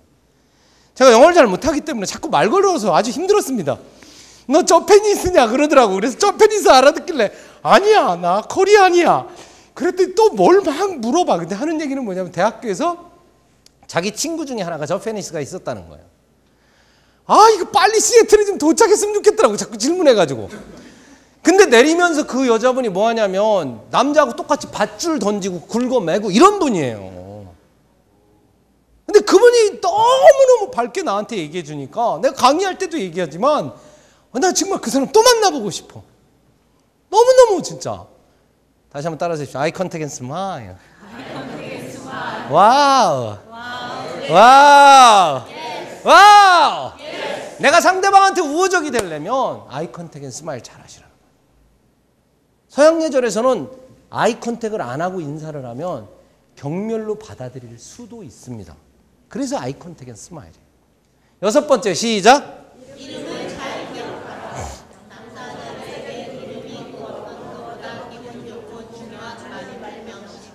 오늘의 그냥 사례는 시간도 그렇고 그러니까 호텔 할 때 이야기만 들어드릴게요. 하루는 직원들이 월요일 날마다 모임을 하는데 생일 축하를 받던 한 어머니가 웁니다. 여기서 어머니란 하우스키핑에서 일하는 어머니들과 주방에서 찬모 밥모로 일하는 아주머니들을 어머니라고 불렀습니다. 한 어머니가 생일 축하하다가 웁니다. 생일 축하하는데 우니까 갑자기 이상하잖아. 우는 이유가 뭐냐면 자기는 결혼을 하는 순간 누구의 아내로 불리더래요. 애를 낳고 나니까 누구의 엄마로 불리더래. 그리고 이제 시운이 넘어서 이 호텔에 왔더니 여기서 김미조라고 이름 세 글자 찾아주더래. 그리고 생일 파티 해주더래. 오늘 김미조 어머니 생일 축하해드리겠습니다. 그러고서 생일 축하해주더래. 그게 감격스러운 거야. 이름 세 글자 찾았다고. 여러분 미스터 강, 미스 강 이거 좋은 말입니까? 나쁜 말입니까? 나쁜 말이에요? 이름을 말해줘. 네? 미스리, 미스 킴 나쁜 말입니까? 원래는 나쁜 말이 아니지만 다박내지가 다 버려놨습니다. 다박내지가 다 버려놨기 때문에 우리는 어쩔 수가 없어. 그냥 이름 풀네임으로 불러주는 수밖에 없습니다. 근데 우리가 친해지면 어떻습니까? 야, 엠마 막 이러잖아요. 이게 굉장히 위험한 게 뭐냐면 사이 좋을 땐 괜찮아. 사이가 좀 나쁘면 야 그러고 뭐 이러잖아. 제가 엘리베이터에서 농담처럼 하는 겁니다. 엘리베이터 딱 하고 가는 초등학생한테 물었어. 야, 너 몇 층에 사니? 그랬더니 아이가 뭐라 그래요? 저는 양가 아닌데요. 왜 반말하세요? 딱 이런 데잖아. 어? 야, 너 몇 층에 사니? 그랬더니 왜 반말하고 이러세요? 이런 데는 거잖아요. 좋습니다. 7번째 시작.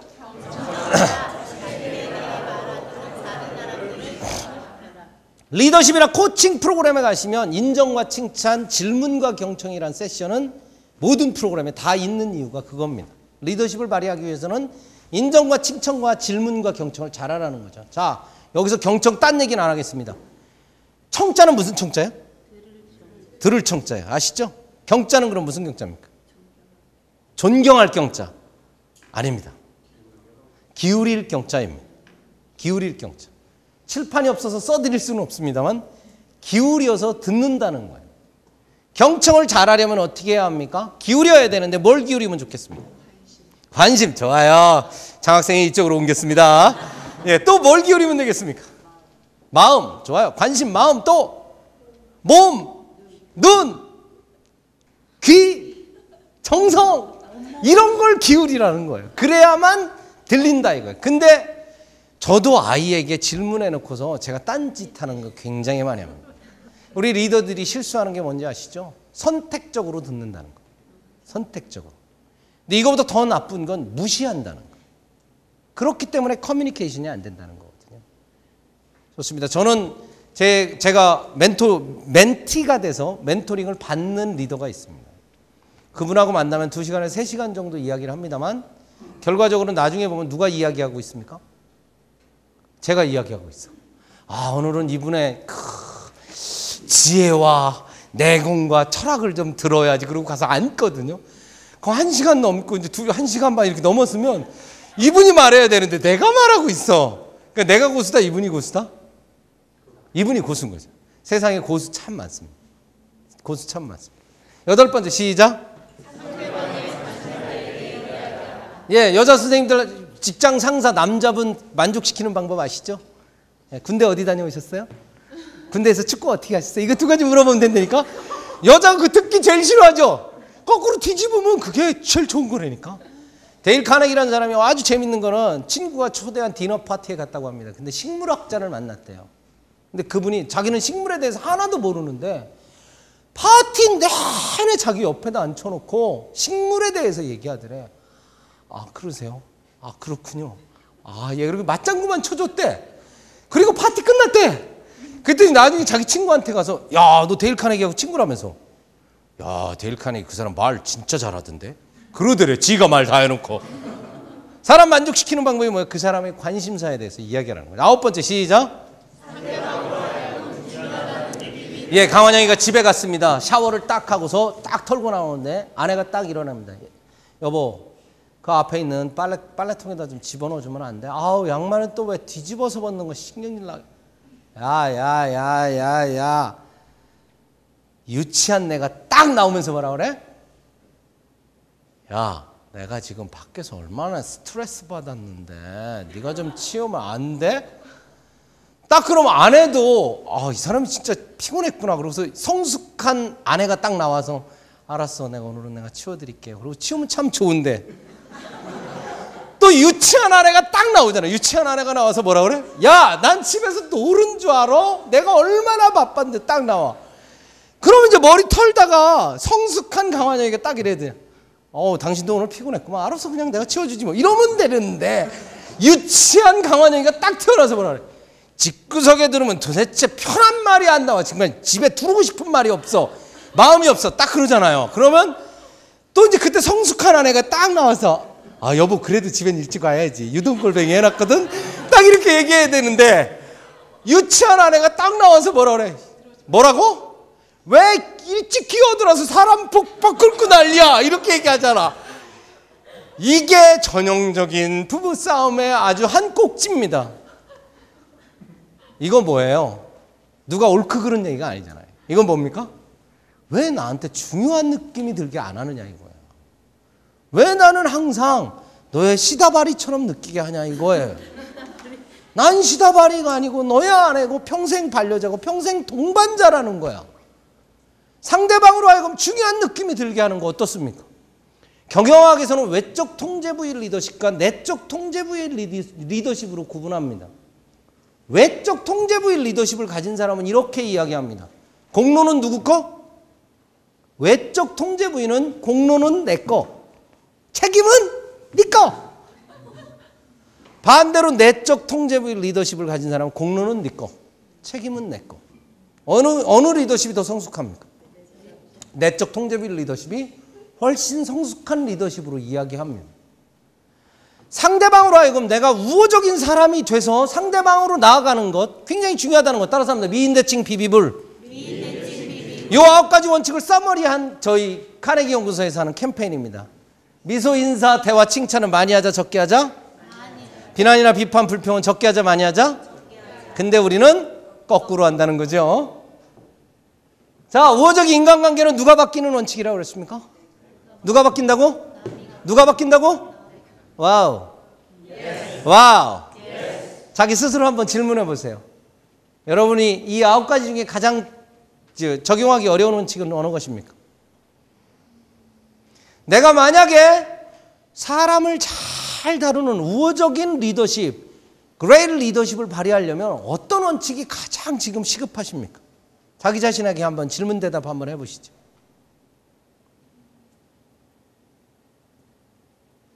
리더십의 달인의 세계는 없겠습니다만, 죄송합니다. 리더십의 달인의 세계는 없겠습니다만, 관계를 증진하는 것은 리더십의 달인이 되는 이 삼각뿔에 있어서 맨 밑에 펀더멘탈이라는 거죠. 그래서 워렌 베니스도 당신이 탁월한 리더가 되려면 두 번째, 트러스트, 래퍼로 신뢰를 형성하라는 거죠. 사람을 남기라는 거예요. 카네기의 이 9가지 원칙을 관계 지도를 한번 생각해 보십시오. 나를 주변에 싸고 있는 사람 중에서 지금 한 명만 생각하십시오. 한 명. 이제 연습해야잖아요. Learning by doing. 연습해야 되니까 9가지 원칙을 누군가에게 한번 적용해 보려고 합니다. 한 사람만 생각하십시오. 생각하셨습니까? 한번 이 질문에 답을 한번 해보십시오. 누군가를 선택하셨잖아요. 선택한 이유는 무엇입니까? 어떤 원칙을 적용해 보시겠습니까? 9가지 중에서. 그리고 다르게 할 행동은 무엇입니까? 그리고 어떤 결과가 기대되십니까? 그렇게 한다면. 맨 마지막에 저하고 만나는 이 시간이 끝나고 나면 즉각적으로 어떤 행동을 하시겠습니까? 오늘 저하고 만나셨으니까 즉각적인 행동 하나 하도록 하겠습니다. 휴대폰을 모두 꺼내십니다. 휴대폰을 꺼내십니다. 그리고 좀 전에 정하신 그분 전화번호를 찾아냅니다. 좀 전에 정하신 내가 그 사람에게 다가서서 관계를 증진하고 보다 우호적인 사람이 되고 싶다고 정의하신 분 있죠? 정리하신 분. 그분을 찾아내십니다. 휴대폰에. 휴대폰 없으세요? 제 거 빌려드릴게요. 찾아내십시오. 그리고 메시지 전송을 누르십니다. 메시지 전송을 눌러서 뭐라고 누르긴 선생님 마음대로 누르셔야죠. 자, 즉각적인 행동 하나 하는 거예요. 자, 휴대폰 문자 그분 찾으셨죠? 휴대폰 문자 지금 보냅니다. 그분에게. 여보, 난 당신을 사랑해. 이 세상은 당신밖에 없어. 당신과 함께하는 이 세상이 너무너무 행복해. 뭐 이런 문자 보내라는 거예요 지금. 사랑하는 아들아, 나는 아들을 볼 때마다 인생의 희열을 느껴. 네가 공부를 잘하든 못하든 너는 내 아들이야. 호적에 그렇게 돼 있거든. 이렇게 적으라는 거예요 지금. 뭔가 내가 우호적인 사람이 되기 위해서 문자를 하나 발송하는 거예요 지금. 예, 빨리 치세요. 빨리. 했어요? 다 보내셔야 됩니다.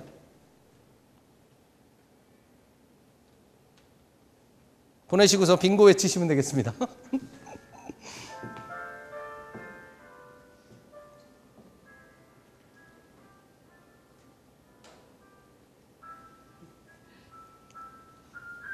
여보 사랑해.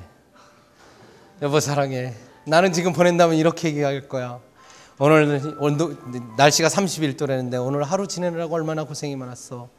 여보, 당신의 땀을 닦아주는 수건이 되고 싶어. 사랑해. 그랬더니 회신 이렇게 오죠. 너 어디서 사고 치고 있니?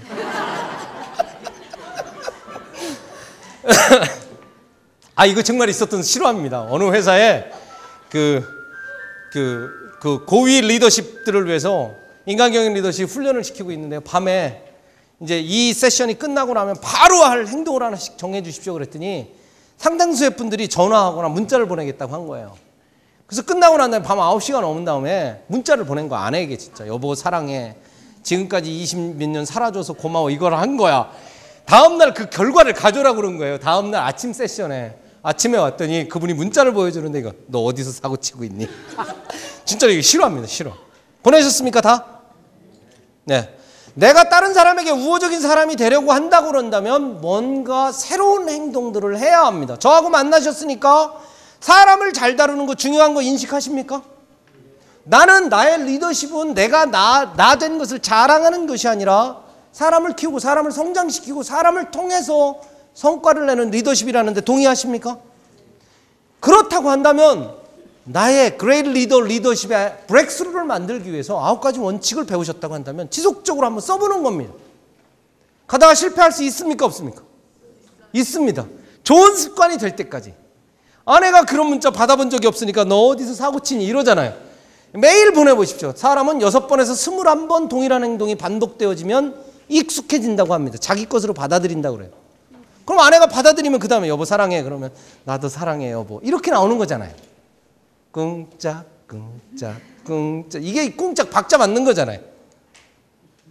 저는 안산고등학교 이사장이신 김인중 이사장님이 한 이 이야기를 참 좋아합니다. 내성적인 학생은 생각을 진지하게 해서 좋습니다. 사교성이 적은 학생은 정직하고 과장되지 않아 좋습니다.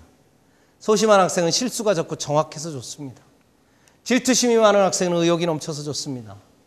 말이 많은 학생은 지루하지 않아 좋습니다. 자신감이 없는 학생은 겸손해서 좋습니다. 직선적인 학생은 속정이 깊어 좋습니다. 저는 우리 아들을 안산 동산고등학교 보내고 싶었어요. 자격이 안 돼서 못 보냈어요. 우리는 어때요? 사람에 대한 인식을 달리하는 순간부터 그 사람의 다른 점, 그 사람의 차이점을 보게 된다는 거죠. 사람들과 위대한 리더와 리더십이 되는 데 있어서 아주 중요한 컨셉 한 가지를 첨언드리려고 합니다. 아바타 다들 보셨죠? 예, 긴 얘기는 안 하겠습니다만 아바타는 꽃과 소통하거나 나무와 소통하거나 날아다니는 새와 소통하거나 뭐 어떻게 합니까? 봤다며요. 보셨다면서요. 어떻게 합니까? 머리카락 갖다 쿡 꽂아야만, 인터액션이 돼야만 그 사람하고 커뮤니케이션이 되더라고요. 요즘에는 IT 기업이 아니라 이런 말씀입니다. 인포메이션 테크놀로지가 아니라 인포메이션 커뮤니케이션 테크놀로지라고 ICT 기업이라고 요즘엔 분류할 정도입니다. 사람들하고 소통하는 것 굉장히 중요하지 않습니까? 뭔가의 접점, 접속점을 찾아서 그들과 커뮤니케이션을 해나가는 건 굉장히 중요하다는 거죠. 최근에 나온 책입니다만 이 책 연구 결과가 너무너무 방대해서 저는 좋아합니다. 하버드대 의대에 베일런트 교수가 있었습니다. 1937년에 하버드대 2학년생 268명을 통해서 행복의 조건에 대해서 조사를 시작합니다. 아버지가 돌아가셨습니다. 아들도 미국 하버드대 의대 조지 베일런트라는 교수입니다. 아버지로부터 연구를 이어받은 이 교수는 268명에다가 서민 남성 456, 여성 천재 90명을 포함해서 약 72년간 연구 결과를 발표합니다. 아주 재밌는 연구 결과인데 하버드 대생 3분의 1은 뭘 경험해? 예, 정신질환을 경험한답니다. 혹시 서울대 나오신 선생님 계십니까? 예, 계시다면 이게 걸리지 않도록 이런 강의 계속 잘 들어주십시오. 아니 하버드생 268명 했더니요 3분의 1은 정신병 경험하더라는. 이 사람 결론이 뭐예요? 행복하게 늙어가는데 필요한 요소가 뭐냐면 첫 번째가 참 재밌습니다. 나머지는 우리 대부분 아는 거예요. 교육, 안정적 결혼, 금연, 금주, 운동, 적당한 체중. 동의하실 수 있죠. 첫 번째가 이거야. 고통에 적응하는 성숙한 자세. 야, 기가 막히다. 그죠? 이 사람의 이 책의 결론이 뭐냐면요. 삶에서 가장 중요한 것은 인간관계고요. 삶의 행복은 결국 사람을 사랑하는 것에서 나온다는 거죠. 우리가 비즈니스 세계에서 성과를 내는 건 중요합니까? 중요하지 않습니까? 중요합니까? 중요하지 않습니까? 사업을 하시는 분, 사업 성과 내서 돈 잘 벌어서 직원들 봉급 주고 직원들에게 혜택 주는 건 중요합니까? 중요하지 않습니까? 직장 생활 하시는 선생님들 성과 잘 내야 됩니까? 못 내야 됩니까?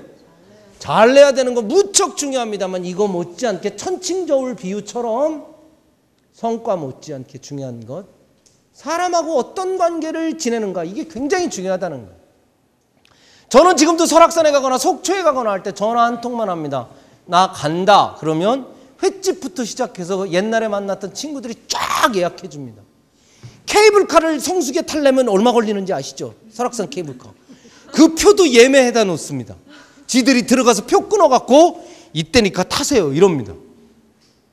난 이런 사람 만날 때마다 내가 호텔 비즈니스 10년 할 때 직장 생활을 사람을 잘 했고 사람을 잘 남겼구나 이런 생각과 함께 반대로 저와 함께 일하던 조리장님이 칠순 파티가 있어서 내려갔는데 저 자식이 누구야 그러고 인사 안 오는 몇몇 사람들을 볼 때마다 가슴이 메어졌습니다. 인생은 결국은 사람들하고 어떤 관계로 만나는가, 그리고 사람을 얼마나 많이 남기는가, 그리고 그런 사람들에게 영향력을 얼마나 주었고 주고받는가, 이게 굉장히 중요한 문제더라는 거예요.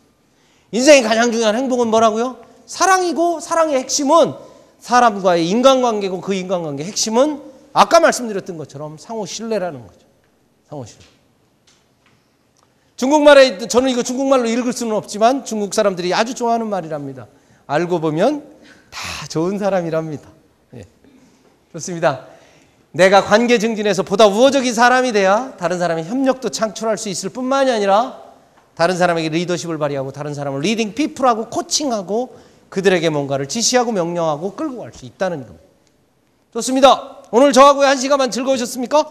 네. 제가 몇 가지 가져가시라고 그랬어요? 한 가지. 좋습니다. 지금부터 한 가지 정의해 주십시오. 오늘 얻은 가장 큰 유익 한 가지, 그리고 그 한 가지를 적용하고 다르게 행동할 것 딱 하나만 생각하십시오. 그리고 이건 선생님 메모지 우측에다가 이렇게 하트 모양 해가지고 거기다가 오늘 가장 크게 얻은 유익 그리고 다르게 행동할 것 한 가지씩만 써주십시오. 이게 제일 중요하다고 그랬잖아요. 저를 만나신 것, 이걸 통해서 한 가지 반드시 다르게 행동할 것, 얻은 유익과 연결해서 한 가지 적용 포인트를 잡아주시기 바랍니다. 다 하셨습니까? 요거는 저희 아버님이 돌아가시고 약 3년이 다 되어서 아버님 묘소 앞에 해드린 자그마한 비석입니다. 여기에 이제 아버님 무덤이 있는 거죠. 뒷면이니까. 근데 왜 3년이 걸렸냐면 돈이 없어서 그랬습니다. 돈이 없어서 그랬던 건 아니고 아버지 77 인생을 한마디로 뭔가 정의해서 넣어야 되겠는데 그 한마디로 정의하는 것이 참 어려웠습니다. 제 아버지 77 농부로 태어나서 농부로 생을 마감하신 나의 아버지의 인생을 정리를 해야 되겠는데 2년 반이 넘어서 제가 결정한 것은 농부로서 정직, 성실, 열정의 유산을 남기고 하나님께로 돌아가다. 이 한 문장 만드는데 3년이 걸렸습니다. 철강왕 앤드류 카네기의 비석엔 이렇게 써 있다고 합니다. 자기보다 탁월한 사람을 잘 사용하던 사람 여기에 잠들다, 이렇게 써 있다고 그래요.